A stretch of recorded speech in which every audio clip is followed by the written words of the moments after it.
Warped Tour has been going incredible. Like we've only our second one. We were on for 3.5 weeks last year on a side stage, and so this is our first full one on main, and it's been unbelievable. How's it compared to last year? There's no comparison. I'd like to forget last year, and it never happened. No, I'm just kidding. It was just a lot harder, just because we were only on for 3.5 weeks. We couldn't really make friends with a lot of people because we were just there and gone. And we had to lug all our equipment every day to whatever stage because they could pick whatever stage we were on. So that was a little difficult, but whatever. We had a great time last year, and we were so stoked to be asked to come back this year. Favorite date? I'm sorry? Do you have a favorite date? Oh, I thought like, do you want to go out and dance? Like, well, so put on the spot. I'm so flustered. Yeah, I think there was a couple ones. Detroit was a lot of fun. It was a lot of fun last year. It was really cool because that was the first time we played on a smart pump stage like all year, and for us it was just kind of like, that's awesome, because that was the best show of last year's Warped Tour was in Detroit. Salt Lake City was incredible. Denver was incredible. Actually, just the only ones that really sucked were like Orlando and Jacksonville, but other than that, like every show has been phenomenal. So. The first Warped Tour I went to last year was Detroit, and I didn't even know you guys were on it. I caught it, and you guys did really, really well. That was a lot. That was brutal. So funny. It was crazy. Huge crowd for like that small of a stage. Right. So that was great. Your new album is set to be released in September? Yes. Tell us a little bit about the recording process. Well, it was a very difficult one. It was the hardest we've ever worked on a record.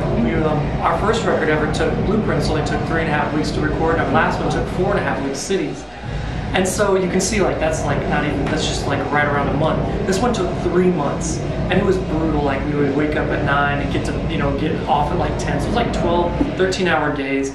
But it was so rewarding to know that you worked for every inch of that record. There's not one spot on that record where you copped out or where you took the easy road out. It was like Neil Avron makes you work and work and work. But it was incredible. Another addition besides the new producer, because we used to work with Aaron Sprinkle. Yeah, I was gonna say, it's my next question. Oh, good. Go ahead. It was Neil Avron. He's worked with bands like Fall Out Boy and Linkin Park, so he had the best in both genres. He did the Wallflowers record.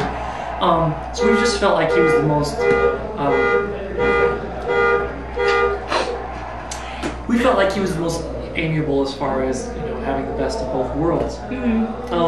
And then another addition was Christian McCauley. He came to us from a band called Acceptance, and he's just a wonderful songwriter, wonderful guy, great positive attitude, and he's awesome on stage. So we definitely did well with those two things. Right on. What kinds of things were you looking to change or improve upon looking back on Cities?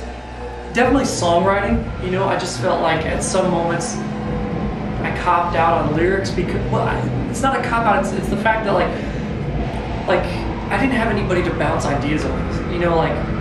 The guys, the musicians can be like, well, what do you think about this? Well, I want to add this here. I think your guitar line. So they could talk to each other, but it wasn't like I could go to them and be like, listen, here's what I'm going through in life. Right. Tell me if this is good. They'd be like, you're the lyricist, just write what you feel. Right. And that's good, but there could have been a better way to convey my message without using like the song Alexithymia is one of my favorite verses. And then the chorus is so weak. It's a horrible chorus, and I look back and for years from now, and I look back and think, I could have done so much better. The meaning was there. There's more to living than being alive. The meaning is there. But how I said it, and the redundancy of it, it's just do some kind of remix. True. We should. Because I really like the verses. I think they're really, I don't know, I like how they were written, and it was fun to write, and the melody line's great, but so, in other words, with Cities, I had some people to bounce ideas off. Neil Avron, and then I worked on a song with a guy named Butch Walker, who's just an incredible songwriter, and so I could bring my whole song that was done and hand it to him and go, here's all I've written and everything. He's like, change this word, I don't like this phrase, and change this melody line, and we're done. And I'm like, oh my God, he made the song 10 times better, and it only took him like 15 minutes. It's incredible.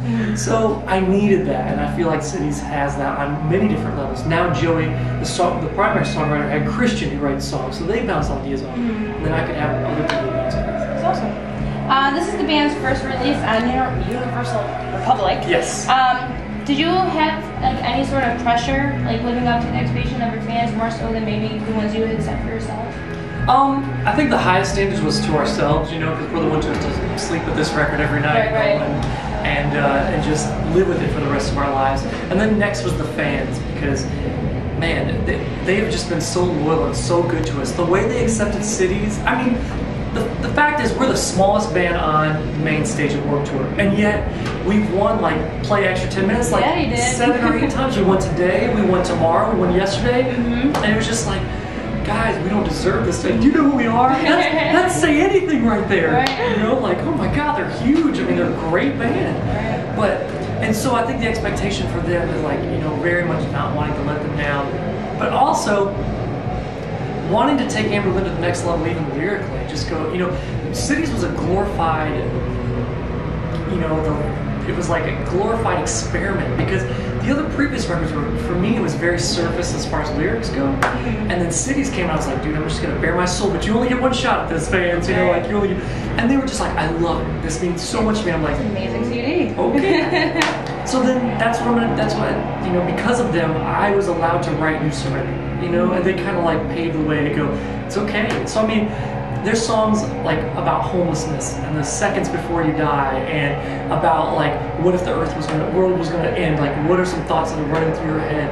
And like I was allowed to write that, but I could never have written that on my first 2 records about homelessness or wanting to be an inspiration for other people, because I felt like people wanted to hear, I mean, it's my fault because I wrote lyrics, but I felt like people wanted to hear, oh girl, I want to hold your hand, like, let's run down the beach holding hands, you know, like, yeah. But now it's just like, okay, you got it, like, whatever you guys want, I mean, whatever you can think you can handle it, so it was awesome, but I forgot the question. You were answered it well. What made the band use USB, like the wristband marketing thing? Like, Right. How the band get involved with something like that? Well, I feel like technology was the reason that most people discovered us. I mean, we come from Tooth and Nail, where, let's face it, they're incredible people. They're very passionate about what they do. They have some incredible bands, good friends of mine. But we couldn't go the normal route of throwing a lot of money at the radio, and then it blows up on the radio, and then suddenly we're a huge band, and we can't afford a $250,000 producer, or a $500,000 video, or $50,000 wardrobe change. It's like, man, we just got to do what we know how and do it as cheap as possible. So for us, we spent a lot of time like developing a MySpace and like developing YouTube, and I have my own blog, and we do Pure Volume, and anything we can get our hands on, we did as far as technology, because it's cheap. I mean, everybody's, you know, more people now spend more time on the internet per day than they do in front of their television. Right, which is like, I also want to know, like, why did you decide to release it that way rather than like a digital release, which all the bands are doing now? Right, definitely. But the USB, we felt like, was a good way of allowing people to buy the record now, because you can buy it now, and then on September 30th you can, you know, download the code. And then we kind of want to say like thank you, like the fact that, you know, there's 4 unreleased like songs, like a new song is like acoustic, and then 3 old songs that we remixed. And then there's some like stuff like wallpaper, and then, you know, some messages, video messages from us and stuff like that. But it was just, I don't know, we wanted to. I'm a big believer in giving everything we possibly can to the fan, you know, because they're worth it. You know, like the Tooth and Nail put out that B-sides record of ours, Lost Songs, and they want to only put 12 songs because that's how much money you make. You can only make up to 12 songs. Right. But we were like, dude, come on, just give them like 18, give them everything we possibly have, like dig up the, you know, worst garbage, the demos, anything to make it worth their while, so it's not just this, you know, oh, we're out for $1, or, you know, we're not like that.